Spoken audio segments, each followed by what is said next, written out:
আরব আমিরাতের বিপক্ষে ৩-১ গোলে হেরেছে বাংলাদেশ নারী দল। এই হারের পরই নতুন দল নিয়ে সমালোচনার মুখে হেড কোচ পিটার বাটলার। তবে এত কিছুর পরেও নির্ভার এই টাইগ্রেস হেড কোচ। তবে কি বাদ পড়া সিনিয়র ফুটবলারদের ছাড়াই আগামীর পরিকল্পনা সাজাচ্ছেন তিনি? সাফল্য যেন দেশের ফুটবলের এক সোনার হরিণ, যার দেখা হরহামেশাই পাওয়া যায় না।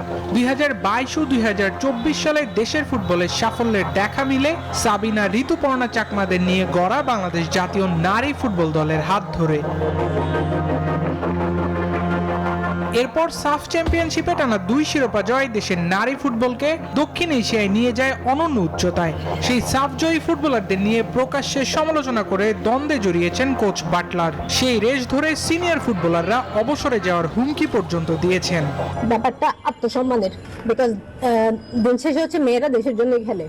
সেসব হুমকি দামকির তোয়াক্কা না করে শেষ পর্যন্ত পিটার বাটলার সেসব ফুটবলারকে ছাড়াই আরব আমিরাতে নতুন দল নিয়ে খেলতে যান, আর ফলাফল ব্যর্থতা। প্রথম ম্যাচে আরব আমিরাতের মতো দলের কাছে 3-1 গোলের লজ্জার হার। তবে দলের এমন ভরাডুবিতেও বিচলিত নন এই ব্রিটিশ কোচ।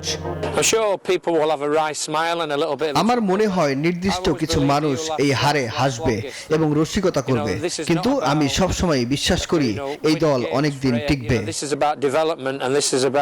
এদিকে এমন হারে বাফুফের সহসভাপতি ফাহাদ করিমও জানান, এই দলের উপর ভরসা রাখতে চান তারা। আমি মনে করি আজকে তারা চমৎকার খেলেছে, ভেরি এনকারেজিং।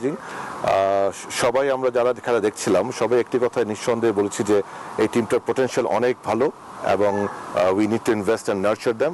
এখন দেখার বিষয় পিটার বাটলারের নতুন দলে শেষ পর্যন্ত বাদ পড়া সিনিয়র ফুটবলারদের ঠাঁই হয় কিনা। আবরার আল দাইয়ান, নিউজ 24।